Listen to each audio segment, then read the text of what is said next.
যোগাযোগ মাধ্যম এবং পত্রপত্রিকার রিপোর্ট থেকে তারা জানতে পেরেছেন যে এই আসামিদ্বয় গ্রেপ্তার এড়ানোর জন্য বর্তমানে ভারতে পলাতক অবস্থায় রয়েছেন। তাদেরকে পরবর্তীতে গ্রেপ্তার করা সম্ভব হলে আদালতে সোপর্দ করবে।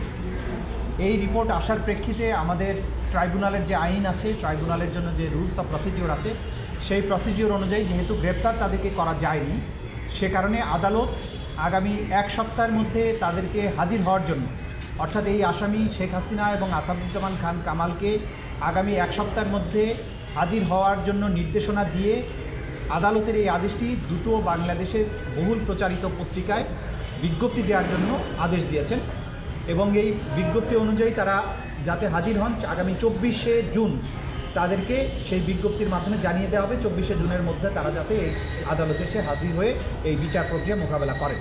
আগামী 24শে জুন তারিখে পরবর্তী তারিখ নির্ধারিত হয়েছে।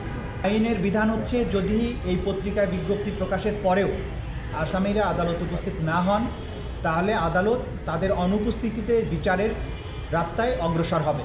সেটা আমাদের আইনের সুনির্দিষ্টভাবে বর্ণনা করা আছে। তারা যদি এই সময়ের মধ্যে উপস্থিত না হন, তাহলে আদালত আইন অনুযায়ী পরবর্তী কার্যধারা গ্রহণ করবেন এবং তাদের অনুপস্থিতিতে বিচার কার্য পরিচালিত হবে। আমি আমরা ইতিমধ্যেই বলেছি যে তারা রিপোর্ট দিয়েছেন যে আসামিদ্বয় ভারতে পলাতক আছেন মর্মে পুলিশ আমাদের কাছে রিপোর্ট দিয়েছে। আমাদের বিচার প্রক্রিয়া এটা ন্যায়সঙ্গত বিচারের প্রক্রিয়া। বাংলাদেশে যে অপরাধ হয়েছে সেটার বিচার হতে হবে, এটা ন্যায় বিচারের দাবি, আইনের দাবি, জাতীয় প্রত্যাশা। সেটা স্মুথলি অগ্রসর হতে থাকবে।